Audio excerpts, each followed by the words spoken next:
Maria Santos pressed her small face against the cool glass door and watched the music students walk into the big building. They carried black cases and wore nice clothes. Some had shiny shoes that clicked on the marble floor. Maria wore old sneakers, with holes in them.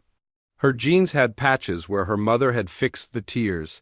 Every Tuesday and Thursday evening, Maria came to the Riverside Music Academy with her mother Carmen. Carmen worked as a cleaner there. She had been cleaning the building. For 3 years now, it was her second job. During the day, she cleaned offices downtown. At night, she cleaned this fancy music school. Maria always brought her homework with her. She would sit in a corner with her books while her mother worked, but she never really did her homework. She was too busy watching and listening. The music academy was like a magical place to her. Everything was so different from their small apartment where the walls were thin, and the neighbors were always loud. The building had tall ceilings with beautiful paintings on them. The floors were made of white and black marble that shined like mirrors. There were big windows with heavy red curtains. Crystal lights hung from the ceiling and made rainbow colors on the walls when the sun hit them just right. But the most amazing thing in the whole building was the piano. It sat in the middle of the main hall like a king on his throne. It was black and so shiny that Maria could see her reflection in it. The piano was bigger than any piece of furniture Maria had ever seen. Her mother told her it cost more money than they would make in 10 years. Maria had been coming to the academy for 8 months now. In all that time, she had learned the schedule by heart. At 6 o'clock, the beginner students came for their lessons. They played simple songs, and their teachers had to tell them where to put their fingers many times. Maria watched them struggle with easy pieces and wondered why it seemed so hard for them. At 7 o'clock, the intermediate students arrived. They played prettier songs that made Maria's heart feel funny. Sometimes the music was sad and made her want to cry. Other times, it was happy and made her want to dance.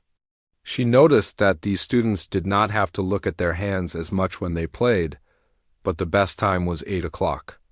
That was when the advanced students came. These students were older, some were even adults. When they played, the whole building seemed to come alive. The music floated through the halls and found Maria wherever she was sitting. She would close her eyes and let the sounds wash over her like warm water. Maria's favorite student was a girl named Jessica. Jessica had long blonde hair and always wore pretty dresses. She was 16 years old and had been playing piano since she was 4. Jessica could make the piano sing and cry and laugh all at the same time. When Jessica played, Maria forgot about everything else in the world. Maria started to notice patterns in the music. She realized that when Jessica put her fingers in certain places, certain sounds came out. When Jessica pressed the keys hard, the music was loud and strong. When she pressed them softly, the music was quiet and gentle. Maria began to understand that the piano was like a language, and Jessica was speaking to her through the music. One evening, Maria was sitting closer than usual to the main hall. Her mother was cleaning the bathrooms upstairs, so Maria had moved her chair to where she could see better. Jessica was practicing a piece that Maria had heard many times before. It started slow and sad, then became faster and more excited. Maria found herself moving her fingers along with Jessica's playing. She put her hands on her knees and pressed down like she was touching piano keys. Her fingers knew exactly where to go, even though she had never touched a real piano. It was like her hands had memorized the music just from watching. When Jessica made a mistake and had to start over, Maria felt frustrated. She knew where the mistake was. She knew how the song was supposed to sound.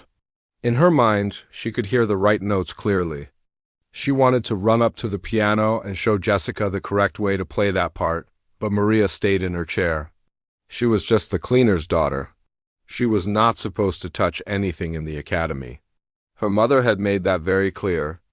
On the first day, "We are here to work," Carmen had said. "We do not touch the instruments. We do not bother the students or teachers. We clean and we leave." As the weeks passed, Maria's invisible practice sessions became more elaborate. She would sit in different spots around the building, always with her homework open in front of her in case anyone looked. But her real attention was on the piano and the students who played it. She learned that the black keys made different sounds than the white keys. She figured out that when students pressed keys that were far apart, the music sounded big and full. When they pressed keys that were close together, the music sounded tight and sometimes scary. Maria also learned about the students themselves. She knew that David always arrived 10 minutes early and liked to warm up with scales. She knew that Sarah got nervous before her lessons and would bite her fingernails. She knew that Mr. Thompson, the oldest student, had arthritis in his hands but still came every week to play the songs he loved. The academy became Maria's second school. While the regular school taught her about math and reading and science, the academy taught her about music and dreams and beauty. She learned that music could tell stories without using any words. She learned that some songs could make people feel happy even when they were sad. She learned that playing piano was not just about pressing the right keys, but about putting your heart into the music. Every night when Maria and her mother walked home, Maria's head was full of melodies. She would hum the songs she had heard while they waited for the bus. Sometimes her mother would ask her what she was humming, and Maria would just say it was a song from the radio. Maria never told her mother about her secret dream. She never said that she wanted to learn to play piano too. She knew they could not afford lessons. She knew that piano lessons were for rich kids like Jessica, not for poor kids like her. So she kept her dream locked inside her heart and fed it with the music she heard every Tuesday and Thursday night. But dreams, even secret ones, have a way of growing stronger when they are fed with beauty and hope. And Maria's dream was growing, bigger every day, just waiting for the right moment to come alive. It was a Tuesday evening in March, and something felt different at the academy. The building was quieter than usual. Many of the regular students had not come for their lessons. Maria heard one of the teachers say that spring break had started early for some of the schools in town. Carmen was taking longer than usual to clean the upstairs offices. The academy's director had asked her to do some extra work in the storage rooms. Maria sat in her usual spot with her math homework open, but she was not thinking about numbers. She was thinking about the beautiful song that Jessica had played. The week before, the song kept playing in Maria's head like a movie that would not stop. She could see Jessica's hands moving on the keys. She could hear every note, every pause, every soft and loud part. The melody was stuck in her mind, and her fingers kept moving like they wanted to play it too. Maria looked around the empty hall. She could hear her mother's vacuum cleaner running upstairs. The sound seemed far away. All the teachers had gone home. The last student had left an hour ago. Maria was completely alone with the piano for the first time ever. She stared at the big black instrument sitting in the middle of the room. It looked even more beautiful when no one else was around. The crystal lights above made the piano's surface shine like a dark mirror. Maria could see her reflection in it, small and blurry. For months, Maria had dreamed about touching those keys. She had imagined how they would feel under her fingers. Would they be cold or warm? Would they be smooth or rough? Would they really make the beautiful sounds she heard every week? Maria's heart started beating faster. She looked toward the stairs, where she could still hear her mother working. The vacuum cleaner was still running. That meant Carmen would be busy for at least 20 more minutes. Maria closed her math book and stood up slowly. Her legs felt shaky, like she was walking on a boat in rough water. She took one step toward the piano, then stopped. Her mother's voice echoed in her memory.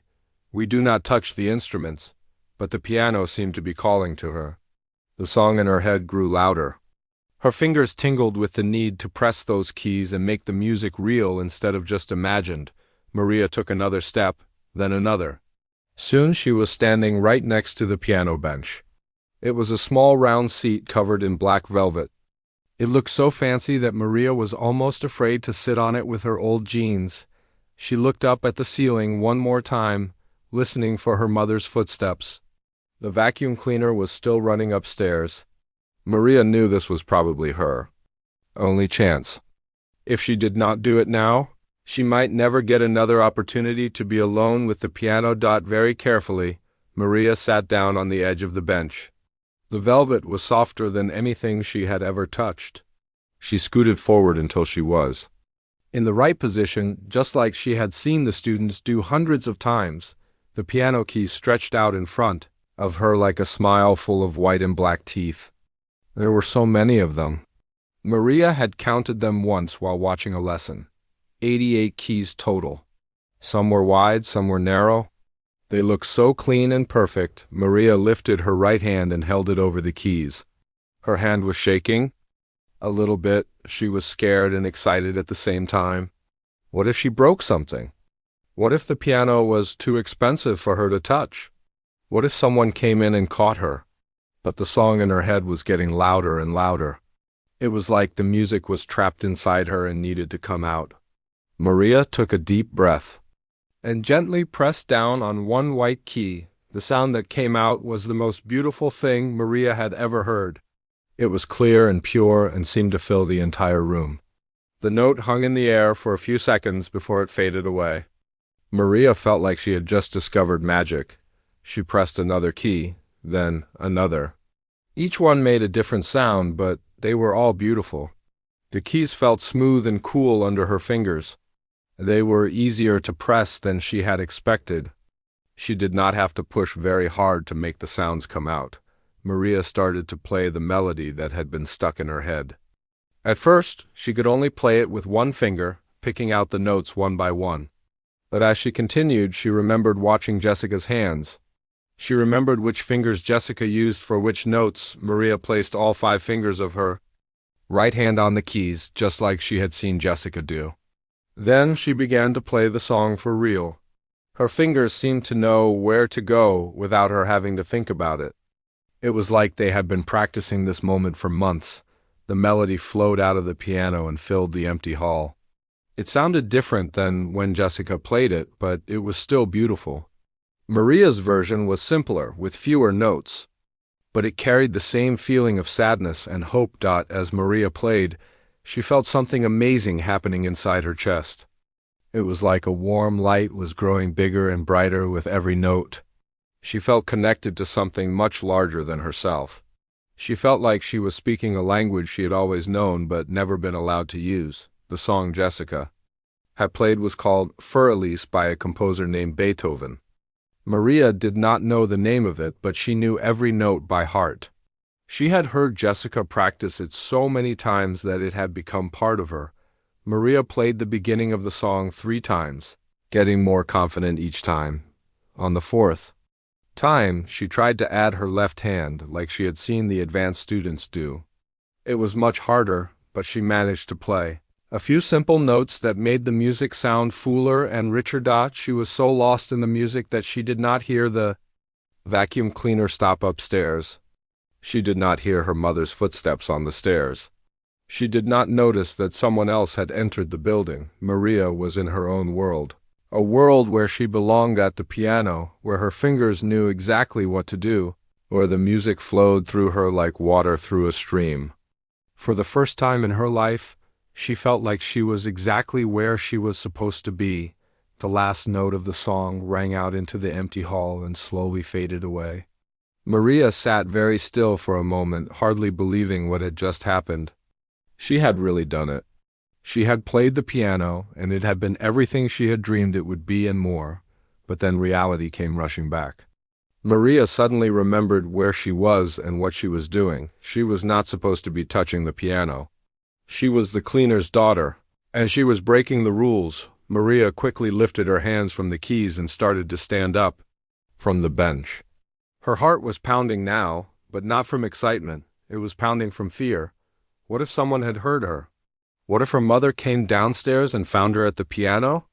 As Maria stood up to return to her chair, she heard something that made her blood turn cold. There was a soft sound coming from the entrance to the hall. It sounded like someone clapping their hands very slowly. Maria turned around and saw a man standing in the doorway. He was tall and had gray hair and was wearing a nice suit. Maria recognized him immediately. It was Dr. Whitfield, the director of the academy. He was the most important person in the building, and he was looking right at her. Maria felt like she might faint. She had been caught red-handed, doing the one thing she was absolutely not supposed to do. She was sure that Dr. Whitfield would be angry. She was sure that he would call her mother and get them both in trouble. She was sure that this would be the last time she would ever see the beautiful piano or hear the wonderful music. But Dr. Whitfield was not frowning. He was not yelling. He was still clapping his hands softly, and he had a look on his face that Maria could not understand. It was not anger. It was something else entirely. Maria stood frozen next to the piano bench like a statue. Her face turned red and her hands started shaking. She wanted to run away, but her feet would not move. She wanted to say something, but no words would come out of her mouth. All she could do was stare at Dr. Whitfield and wait for him to be angry with her. Dr. Whitfield stopped clapping and walked slowly into the hall. His footsteps echoed on the marble floor. Each step sounded loud in the quiet room. Maria's heart beat faster and faster. She was sure she was in the worst trouble of her life. "Hello there," Dr. Whitfield said in a gentle voice. He did not sound angry at all. He sounded curious and kind. "I am Dr. Whitfield. What is your name?" Maria opened her mouth, but no sound came out. She tried again. Maria, she whispered. Her voice was so quiet that Dr. Whitfield had to step closer to hear her. "Maria," he repeated with a smile. "That is a beautiful name. Maria, I heard you playing just now. That was Beethoven's Für Elise, was it not?" Maria nodded her head very slowly. She still could not believe that Dr. Whitfield was not yelling at her. Maybe he was waiting to call her mother first. Maybe he wanted to get them both in trouble at the same time. "Have you been taking piano lessons here at the academy?" Dr. Whitfield asked. He sat down in one of the chairs that were usually used for parents during recitals. This made him seem less tall and scary. Maria shook her head. "No, sir," she whispered. "I am not supposed to touch the piano. I am sorry. Please do not tell my mother." Dr. Whitfield's eyes grew wide with surprise. "You are not taking lessons? Then how did you learn to play that piece?" "I watch," Maria said, her voice still very quiet. "I watch the students when my mother cleans. I see how they put their fingers on the keys." "You learned that just by watching?" Dr. Whitfield leaned forward in his chair. He looked very interested now. "How long have you been watching the students?" 8 months, Maria admitted. "Since my mother started working here. I come with her on Tuesdays and Thursdays." Dr. Whitfield was quiet for a moment. He looked at Maria, then at the piano, then back at Maria. His face showed many different feelings. Surprise, curiosity, and something else that Maria could not name. "Maria, would you play the song again for me?" Dr. Whitfield asked. "I would very much like to hear it one more time." Maria's eyes grew as big as dinner plates. "You want me to play it again?" she asked. "Are you not angry with me?" "I am not angry at all," Dr. Whitfield said with a warm smile. "I am amazed. What you just did was quite remarkable. Please sit down and play for me." Maria looked toward the stairs where her mother was still working. She could hear the vacuum cleaner running in a room far away. "What if my mother comes?" "Down?" she asked. "Do not worry about that right now," Dr. Whitfield said. "I will explain everything to your mother if she comes.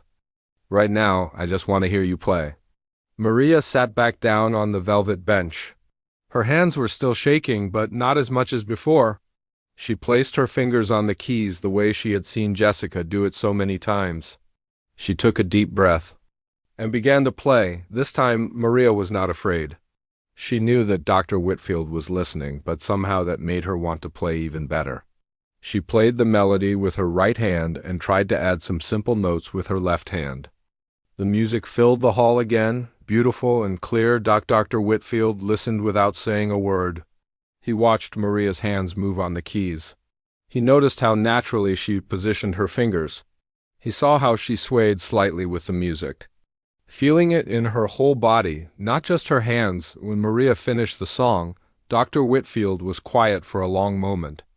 Then he began clapping again, but louder this time. "That was extraordinary," he said. "Absolutely extraordinary. Was it okay?" Maria asked. She was still not sure if she was in trouble or not. It was more than okay, Dr. Whitfield said. Maria, I've been running this academy for 15 years. I've heard thousands of students play that piece.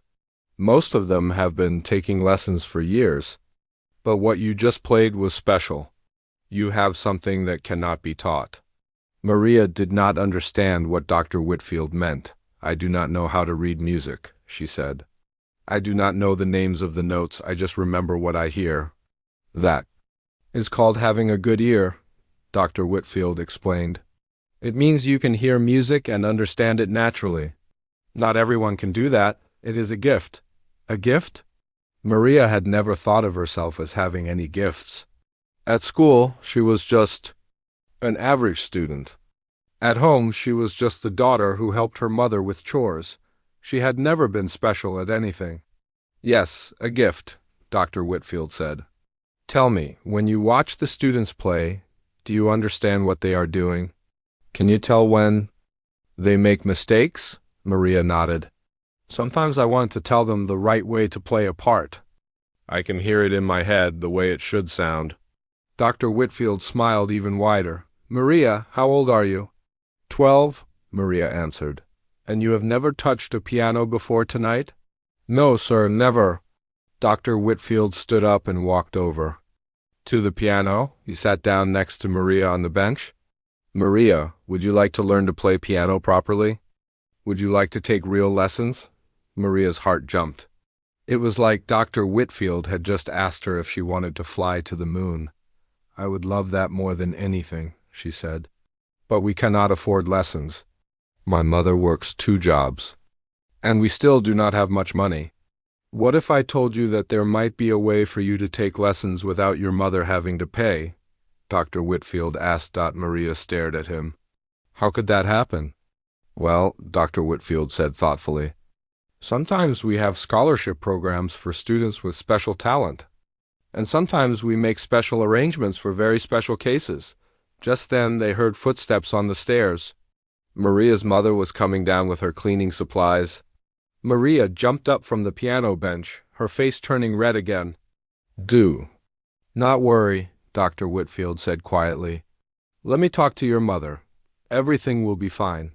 Carmen Santos appeared at the entrance to the hall carrying a bucket and some rags.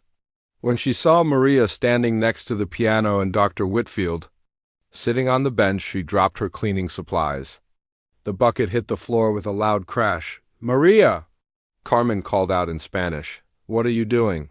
Get away from there right now. Carmen rushed into the hall, looking very upset and embarrassed. Dr. Whitfield, I am so sorry, she said in English with her strong accent. Maria knows she is not supposed to touch anything. I will make sure this never happens again. Mrs. Santos, Dr. Whitfield said, standing up with his hands raised in a peaceful gesture. Please, there is no need to apologize. Maria has done nothing wrong. Carmen looked confused. She was touching the piano. I told her never to touch the instruments. Yes, she was playing the piano, Dr. Whitfield said. And she was playing it beautifully. Mrs. Santos, your daughter has an extraordinary musical gift. Carmen looked at Maria, then at Dr. Whitfield, then back at Maria. I do not understand, she said. Mrs. Santos, Dr. Whitfield said, I would very much like to speak with you about your daughter's future. Would you have a few minutes to talk? Carmen was still confused, but she nodded. Yes, but we need to finish the cleaning first. The cleaning can wait, Dr. Whitfield said. This is much more important. Please, both of you sit down. We have a lot to discuss. Maria looked at her mother's worried face and wished she could disappear. She had never meant to get her mother in trouble. She had just wanted to touch the piano once, just to see what it felt like. Now everything was different, and she did not know if it was good different or bad different. But Dr. Whitfield was smiling at both of them, and his eyes were kind. Maybe, just maybe, this was going to be good different after all. Carmen Santos sat in the fancy chair with her back very straight. Her cleaning uniform felt dirty and out of place in the beautiful music hall. She kept her hands folded in her lap and looked nervously at Dr. Whitfield. Maria sat next to her mother, still worried that they were both in big trouble. Mrs. Santos, Dr. Whitfield began, let me start by saying that your daughter is not in any trouble. In fact, what happened tonight was quite wonderful. Carmen frowned. She did not understand how Maria touching the expensive piano could be wonderful. Dr. Whitfield, I teach Maria to respect other people's things. I am very sorry she touched your piano. Please, let me explain, Dr. Whitfield said gently. I came back to the academy tonight because I forgot some papers in my office. When I was walking down the stairs, I heard piano music. Beautiful piano music. I thought one of our advanced students had stayed late to practice. Carmen listened carefully. Her English was good, but she wanted to make sure she understood everything Dr. Whitfield was saying. But when I looked into the hall, Dr. Whitfield continued, I saw Maria playing Beethoven's Für Elise. She was playing it from memory, with feeling and natural technique. Mrs. Santos, your daughter has never had a piano lesson in her life. But she played like someone who had been studying for years. I do not understand, Carmen said. Maria does not know how to play piano. That is exactly my point, Dr. Whitfield said with excitement in his voice. She learned just by watching our students. She has what we call a natural ear for music. It is very rare, especially in someone so young. Maria spoke up quietly. Mama, I watch the students every week. I learn by watching their hands. The music got stuck in my head and I just had to try to play it. Carmen looked at her daughter with surprise. She had no idea that Maria had been paying so much attention to the music lessons. Carmen was always busy cleaning and did not notice what Maria was doing while she worked. Mrs. Santos, Dr. Whitfield said, I have been teaching and running this academy for many years. I can recognize real musical talent when I hear it. Your daughter has something very special. But we cannot afford piano lessons, Carmen said quickly. I work 2 jobs, but there is not extra money for music lessons. I understand, Dr. Whitfield said. And I would never expect you to pay for lessons. But Mrs. Santos, sometimes we encounter a student with such exceptional talent that we must find a way to help them develop their gift. Carmen shook her head. I do not want charity. I work hard for everything we have. This would not be charity, Dr. Whitfield explained. This would be an investment in your daughter's future. The Academy has a scholarship fund for students with exceptional talent. We also sometimes arrange work-study programs. What is a work-study program? Carmen asked. It means that Maria could help around the Academy in exchange for lessons. She could help with small tasks like organizing sheet music or cleaning the practice rooms. In return, she would receive free piano lessons from one of our best teachers. Carmen was quiet for a long moment. She looked at Maria, who was staring at her with hopeful eyes. Carmen had always wanted to give her daughter opportunities she never had, but this seemed too good to be true. Why would you do this for us? Carmen asked. You do not know us. We are just the cleaning people. Dr. Whitfield leaned forward in his chair. Mrs. Santos, in my 15 years running this academy, I have only met 3 or 4 students with Maria's natural ability. Most of them came from wealthy families and had been taking lessons since they were very young. But your daughter learned to play beautiful music just by watching and listening. That is not something that can be bought or taught. That is pure talent. But what if Maria is not good enough? Carmen worried. What if she cannot keep up with the other students? I am not worried about that at all, Dr. Whitfield said with a smile. I am more worried about whether our teachers will be able to keep up with Maria. Maria had been listening to everything without saying much. Finally, she spoke up. Mama, could I really take piano lessons? Real lessons with a real teacher? Carmen looked at her daughter's face. She had never seen Maria look so hopeful and excited about anything. At school, Maria was a good student, but never seemed passionate about any subject. At home, Maria was helpful but never showed strong interest in any particular activity. But now, talking about piano lessons, Maria's whole face was glowing. Dr. Whitfield, Carmen said carefully, if Maria did this work-study program, would it interfere with her school? Not at all, Dr. Whitfield assured her. Maria could come for lessons and work on the same days she already comes with you. We could schedule everything around her school hours. And if Maria is not good at it, or if she decides she does not want to continue, we could stop any time. Of course, Dr. Whitfield said. There would be no obligation. But Mrs. Santos, I really do not think you need to worry about Maria not being good at it. Carmen was silent for another minute. Maria held her breath, waiting for her mother's decision. This was the most important moment of Maria's life, and she knew it. There is one more thing, Dr. Whitfield said. I would like Maria to have lessons with Professor Elizabeth Chun. She is one of the finest piano teachers in the state. She usually only takes advanced students, but I think she would be very interested in working with Maria. Is this Professor Chun expensive? Carmen asked. Her regular students pay quite a lot for lessons, Dr. Whitfield admitted. But she has agreed to take one scholarship student this year. I would like that student to be Maria. Carmen looked at Maria again. Her daughter's eyes were full of hope and dreams. Carmen remembered being 12 years old herself and having dreams that no one thought were possible. She had always promised herself that if she had a daughter, she would try to help her dreams come true. What would Maria have to do for her work-study job? Carmen asked. Simple things, Dr. Whitfield said. She could help organize music books, clean the smaller practice rooms, maybe help younger students find their sheet music. Nothing difficult and always supervised by an adult. And you really think Maria has talent? Mrs. Santos, I think your daughter has more than talent. I think she has a gift that could take her very far in life if she chooses to develop it. Carmen took a deep breath. This was a big decision. She had always been careful about accepting help from other people. She had learned to be independent and to work for everything she wanted.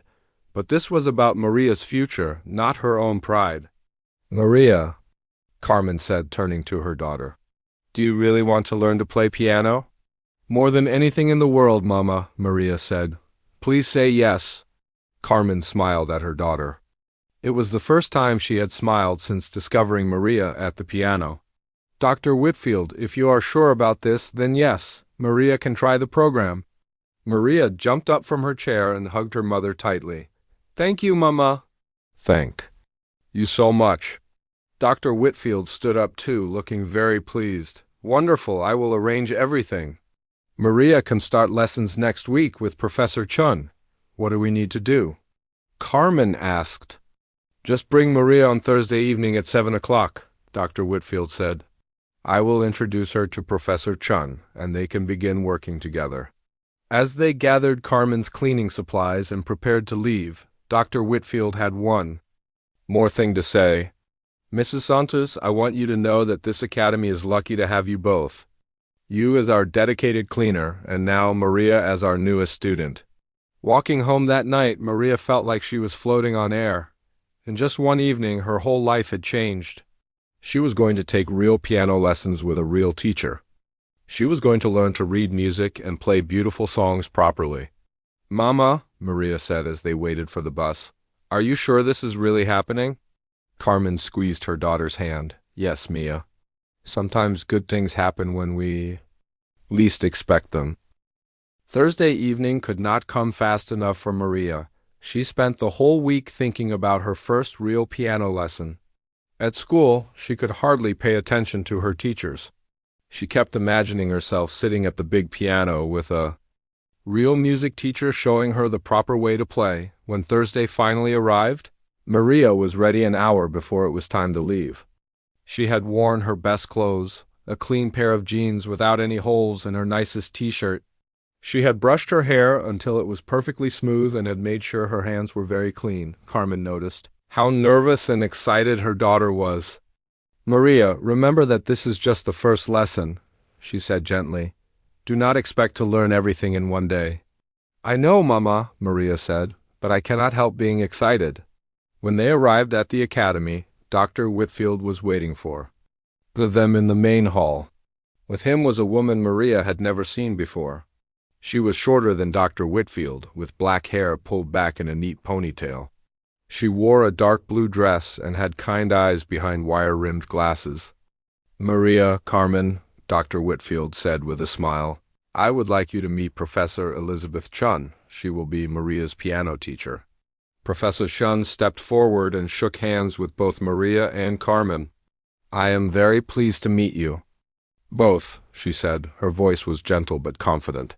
"Dr. Whitfield has told me some very interesting things about you, Maria." Maria felt shy suddenly. "Hello," she said quietly. "Dr. Whitfield tells me that you learned to play Fur-Elise just by watching other students," Professor Chun said. "I must admit, I was quite skeptical when he first told me this.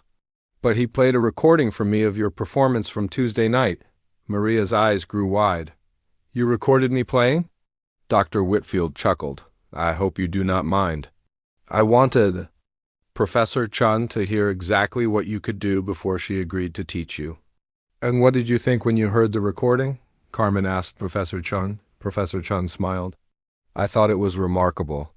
Maria has something that many of my students who have been taking lessons for years still do not have. She has natural musicality." "What does that mean?" Maria asked. "It means that you understand music from the inside," Professor Chun explained. "You do not just play the notes. You feel the music and make it come alive. That is something that cannot really be taught. Either you have it or you do not." Professor Chun led Maria over to the piano. "Now, I would like to hear you play again, but this time I want to watch your hand position and your technique." Maria sat down at the bench and placed her hands on the keys. She was more nervous now than she had been on Tuesday night. Playing for Dr. Whitfield had been scary, but playing for a real piano teacher felt even more important. "Just relax and play the piece, you know," Professor Chun said kindly. "Pretend I am not here." Maria took a deep breath and began to play Fur-Elise. At first, her fingers felt stiff because she was nervous, but as the familiar melody began to flow, she relaxed and lost herself in the music just like before. Professor Chun watched carefully as Maria played. She noticed that while Maria's finger position was not perfect, it was surprisingly good for someone who had never had lessons. She saw that Maria's timing was excellent and that she played with genuine emotion. When Maria finished, Professor Chun was quiet for a moment. Then she sat down next to Maria on the bench. "That was very good," Professor Chun said. "Now, let me show you a few things that will make your playing even better." For the next hour, Professor Chun worked with Maria on basic technique. She showed her how to curve her fingers properly, how to sit at the right height, and how to use her arms and wrists to make her playing more fluid. "Music is not just about moving your fingers," Professor Chun explained. "Your whole body should be involved in making music. Watch my arms when I play." Professor Chun played a short piece, and Maria watched how her teacher's arms moved gracefully, how her shoulders stayed relaxed, and how her whole body seemed to dance with the music. "Now you try," Professor Chun said, but Maria tried to copy what her teacher had shown her. It felt strange at first because it was different from how she had been playing. But after a few minutes, she began to understand what Professor Chun meant. When she used her whole body to play, the music sounded richer and more beautiful. "Excellent," Professor Chun said. "You learn very quickly." Next, Professor Chun began teaching Maria how to read music. She showed her the staff, the treble clef, and how the lines and spaces represented different notes. "This might seem difficult at first," Professor Chun said, "but I think you will pick it up quickly because you already understand how music sounds." Professor Chun was right. Within 30 minutes, Maria was reading simple melodies and playing them on the piano. Her natural ear for music made it easy for her to connect the notes on the page with the sounds she heard. "This is amazing," Professor Chun said to Dr. Whitfield, who had been watching from across the room. "I have never had a student learn to read music this quickly." By the end of the lesson, Maria had learned proper hand position, basic music reading, and had played several simple songs from a beginner's book. But what impressed Professor Chun most was how Maria approached the music. Even the simple beginner songs sounded musical when Maria played them. "Maria," Professor Chun said as they finished the lesson, "I want to give you some music to practice at home this week." But I need to ask you something. Do you have a piano at home to practice on? Maria's face fell. She had been so excited about the lessons that she had not thought about practicing. No, she said quietly, we do not have a piano. Carmen looked worried too. I am sorry, I did not think about that. We cannot afford to buy a piano. Professor Chun and Dr. Whitfield looked at each other. Do not worry about that, Dr. Whitfield said. We have some practice rooms here at the academy that are not used during certain hours. Maria could come here to practice. But I do not want Maria to have to come here every day, Carmen said. That would be too much trouble. Actually, Professor Chun said thoughtfully, I have an idea. I have an old electronic keyboard at home that I do not use anymore. It is not as good as a real piano, but it would be fine for practicing. Maria could borrow it. We could not accept such a generous gift, Carmen said quickly. It is not a gift, Professor Chun said with a smile. It is a loan. All of my students need something to practice on. Consider it part of the scholarship program. Maria looked at her mother hopefully. A keyboard at home would mean she could practice every day. She could work on her lessons and maybe even learn new songs. If you are sure it is just a loan, Carmen said slowly, then I think that would be very helpful. Wonderful, Professor Chun said. I will bring it next week. As they prepared to leave, Professor Chun had one more surprise for Maria. I want to give you something to practice this week, she said, handing Maria a book of sheet music. These are simple pieces, but they are all beautiful. I think you will enjoy learning them. Maria looked at the book. The cover said, First Sonatinas for Piano. She opened it and saw pages full of musical notes. A week ago, these notes would have looked like a foreign language. Now, thanks to Professor Chun's teaching, she could understand what they meant. Thank you so much, Maria said. I will practice every day. I am sure you will, Professor Chun said. Maria, I want you to know that I am very excited to be your teacher. I think we are going to accomplish wonderful things together. As Maria and Carmen walked home that night, Maria clutched her new music book like a treasure. She could not wait to start practicing. She could not wait for her next lesson. Most of all, she could not wait to see how much better she could become at playing the piano. Mama, Maria said as they waited for the bus, I think this is the best day of my life. Carmen smiled at her daughter. I think it is just the beginning. Mia, I think many good days are coming. That night, Maria fell asleep with her music book next to her pillow. She dreamed of playing beautiful songs on the big piano at the academy. She dreamed of making music that would make people happy and sad and excited all at the same time. For the first time in her life, Maria felt like she had found what she was meant to do. She was meant to make music. And with Professor Chen's help, she was going to learn to make the most beautiful music she could possibly imagine. 6 months had passed since Maria's first piano lesson, and the academy had become like a second home to her. She came 4 times a week now, twice with her mother for cleaning, and twice more for lessons and practice time. The electronic keyboard that Professor Chun had lent her sat in the corner of their small apartment, and Maria practiced on it every single day. Professor Chun had never taught a student who learned as quickly as Maria, what usually took months for other students too. Master Maria learned in weeks. She had already worked through 3 different method books and was playing pieces that were usually given to students who had been taking lessons for 2 or 3 years. Maria is quite extraordinary, Professor Chun told Dr. Whitfield one evening. After a lesson, I have been teaching for 20 years, and I have never seen natural talent combined with such dedication. She practices more than my advanced students do. Dr. Whitfield nodded. He had been watching Maria's progress with amazement. The shy 12-year-old who had been caught playing the piano 6 months ago was becoming a confident young musician. Do you think she is ready for a performance? Professor Chun considered this question carefully.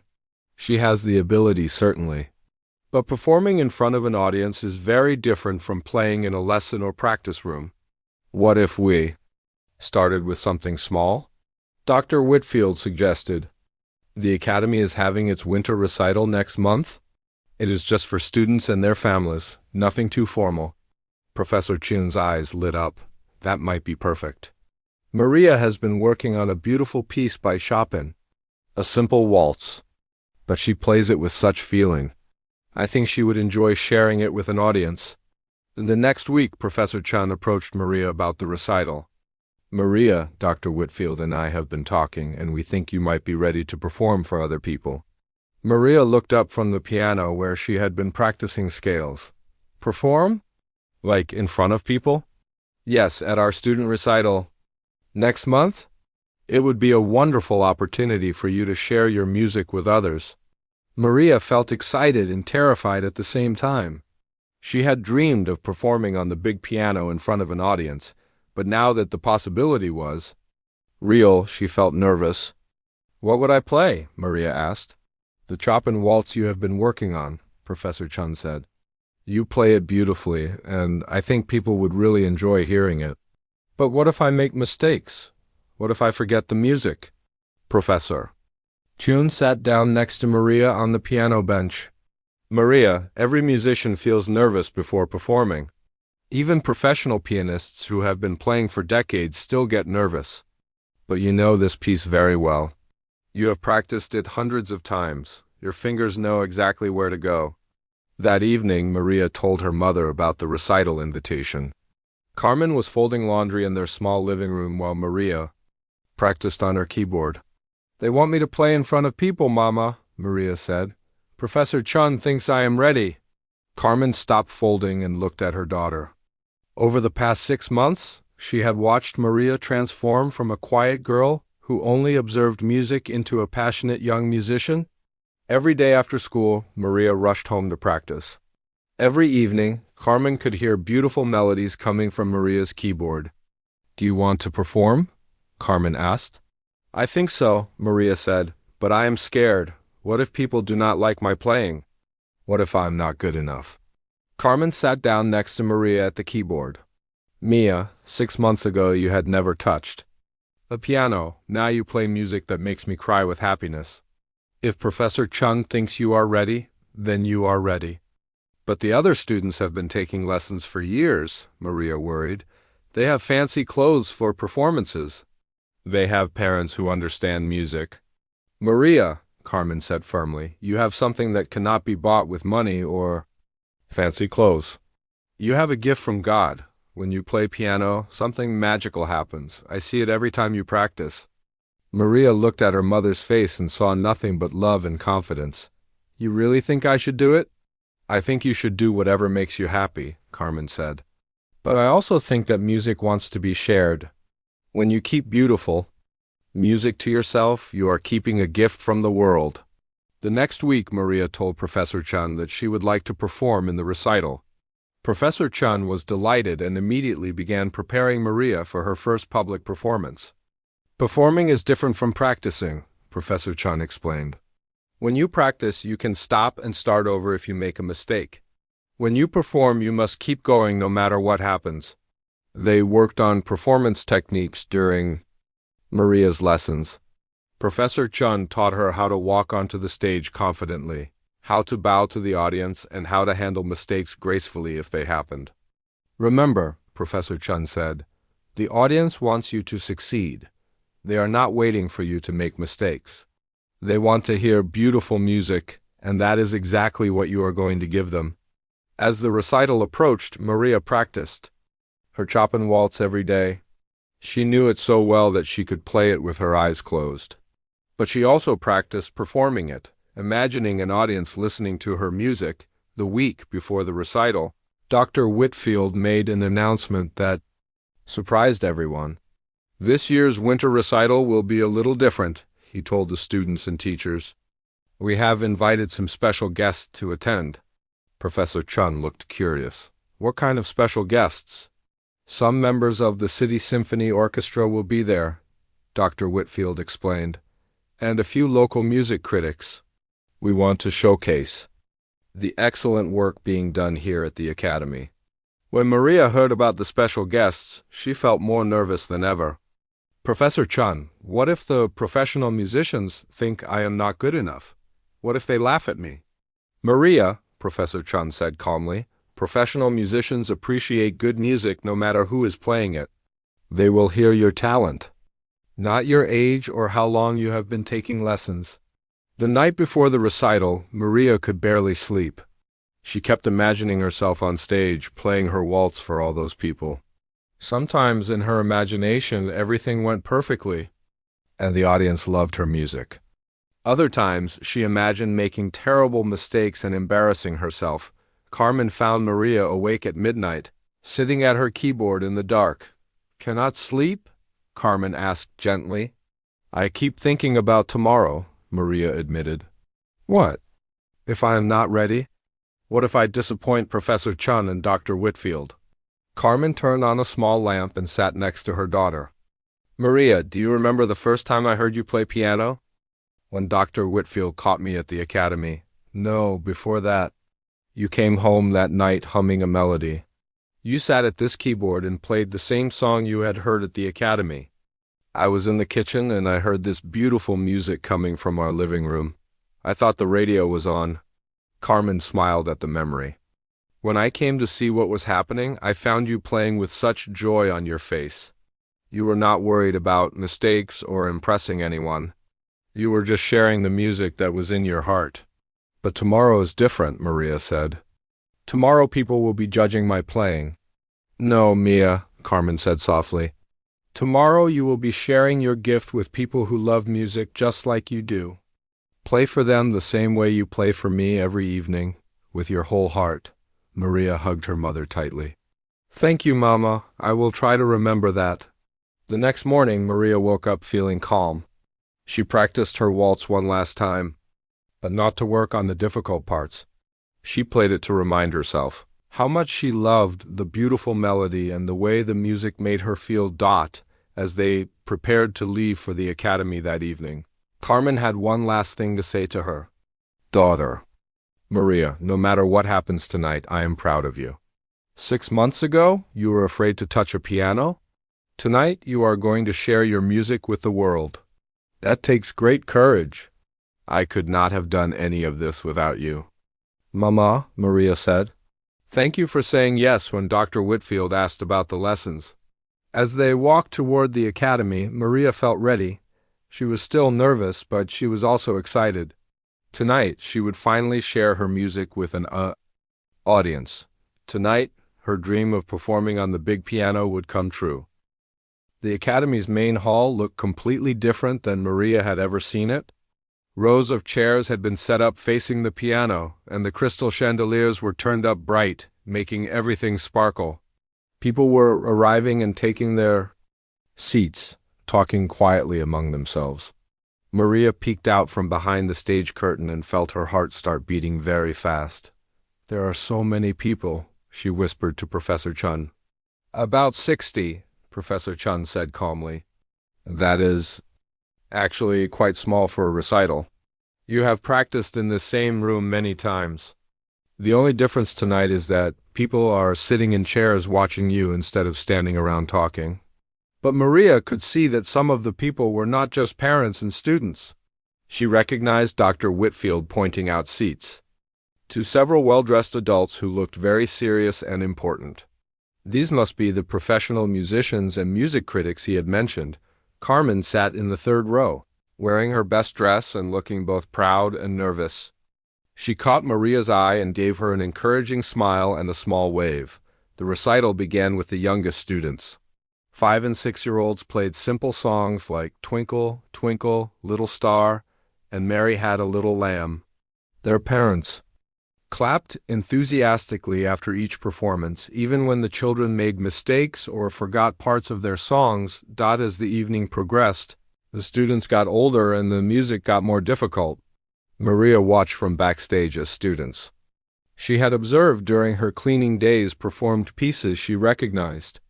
Jessica, her favorite student to watch, played a complicated piece by Bach that sounded like several melodies dancing together. Maria was scheduled to perform near the end of the program, after most of the advanced students. As her turn approached, she felt more and more nervous. Her hands started to feel cold and shaky. "Maria," Professor Chun said softly, "remember what we practiced. Take 3 deep breaths before you start playing. Look at the keys, not at the audience. And most importantly, play the music you love the way you love it. Finally, Dr. Whitfield walked onto the stage to introduce Maria.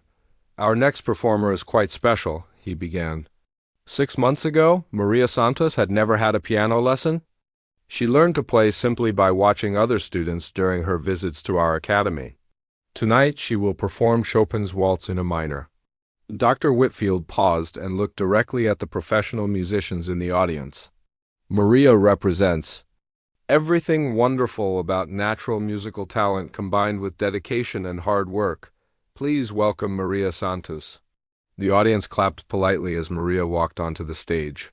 She had practiced this walk many times with Professor Chun, but it felt completely different with all those eyes watching her. The stage lights were bright, and she could barely see the faces in the audience. Maria sat down at the piano bench and adjusted her position exactly the way Professor Chun had taught her.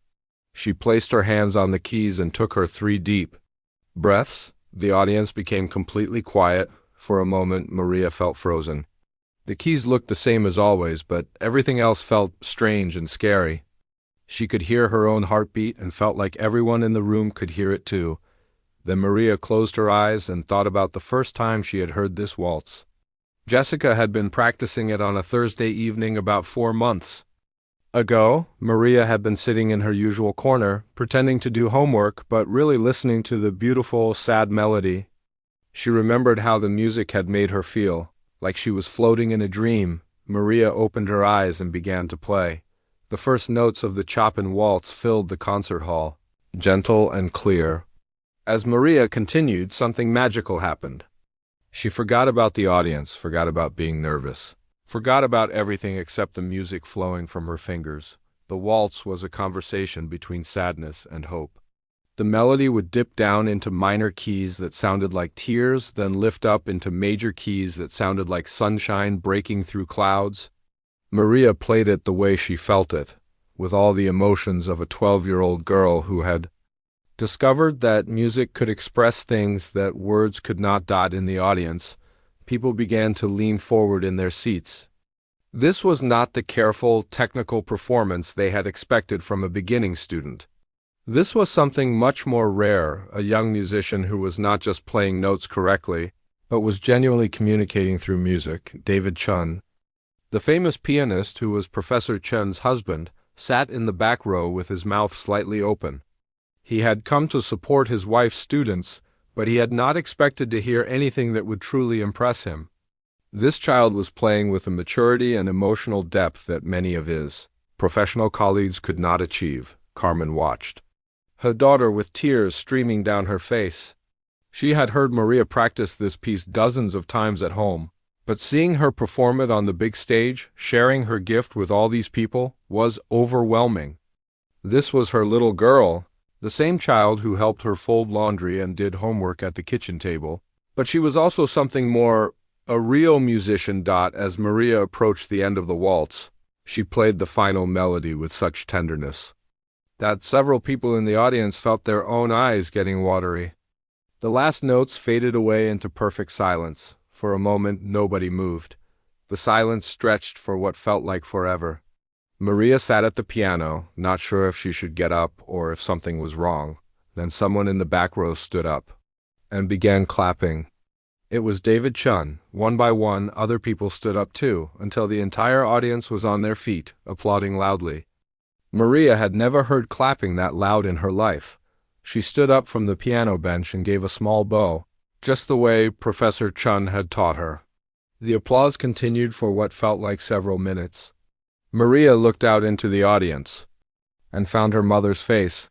Carmen was clapping with tears of joy running down her cheeks. Dr. Whitfield walked back onto the stage. He had to wait for the applause to die down before he could speak. "Ladies and gentlemen," he said with a huge smile, "that was Maria Santos, performing for the very first time in public. I think we can all agree that we have just witnessed something quite extraordinary." The audience burst into applause again. Maria felt like she was in a dream. Had that really just happened? Had she really played her waltz in front of all those people? Had they really liked it that much? As Maria walked off the stage, Professor Chun was waiting with the biggest smile she had ever seen on her teacher's face. "Maria, that was absolutely beautiful," Professor Chun said, giving her a hug. "I am so proud of you. Did I do okay?" Maria asked, still not quite believing what had just happened. "You did more than okay," Professor Chun said. "You made magic." After the recital ended, many people came up to talk to Maria and her mother. The professional musicians introduced themselves and told Maria how much they had enjoyed her performance. "Young lady," said David Chun, "that was one of the most moving performances of that waltz I have ever heard. You have a very special gift." A woman who introduced herself as a music critic from the city newspaper asked Maria several questions about her background and her lessons with Professor Chun. "I would like to write a story about you," she said. "I think people would be very interested to hear about your musical journey." But the person Maria was most excited to see was Dr. Whitfield. He had been talking to several of the professional musicians and looked very pleased about something. "Maria," Dr. Whitfield said when he finally reached her, "I have had several very interesting conversations tonight. I think some new opportunities might be coming your way very soon." "What kind of opportunities?" Carmen asked. "Let me just say that word is spreading about Maria's talent," Dr. Whitfield said with a mysterious smile.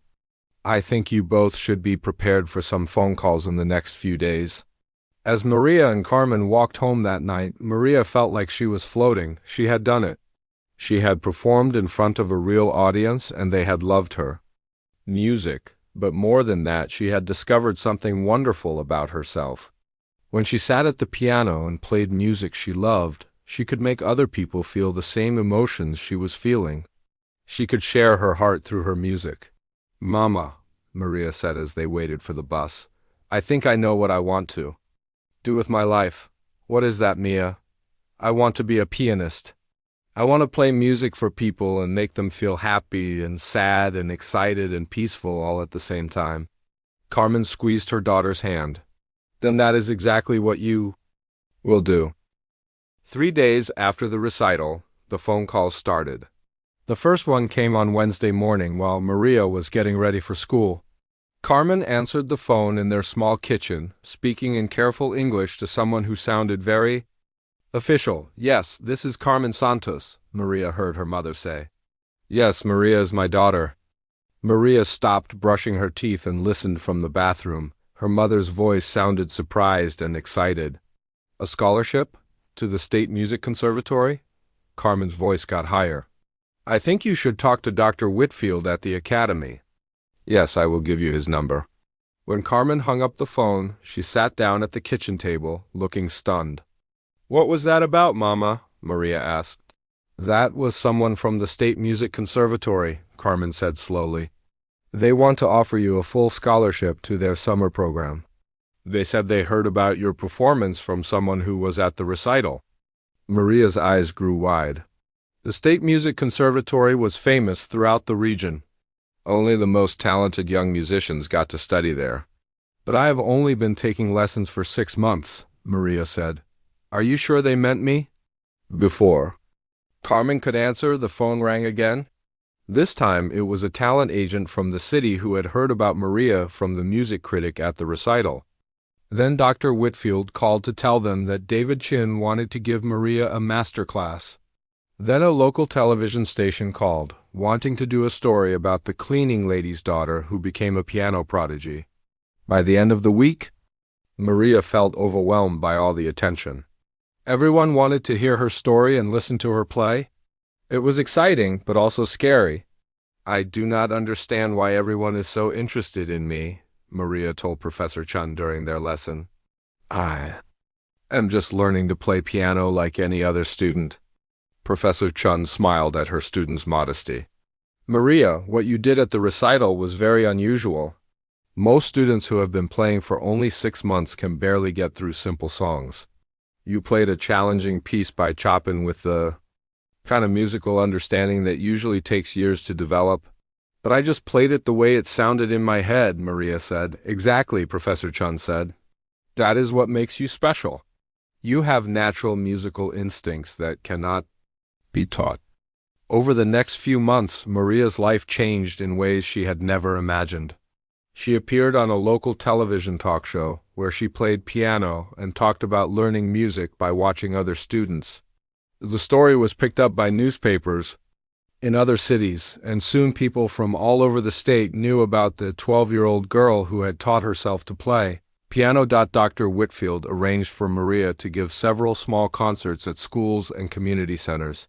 Every time she performed, audiences were amazed by her talent and her story.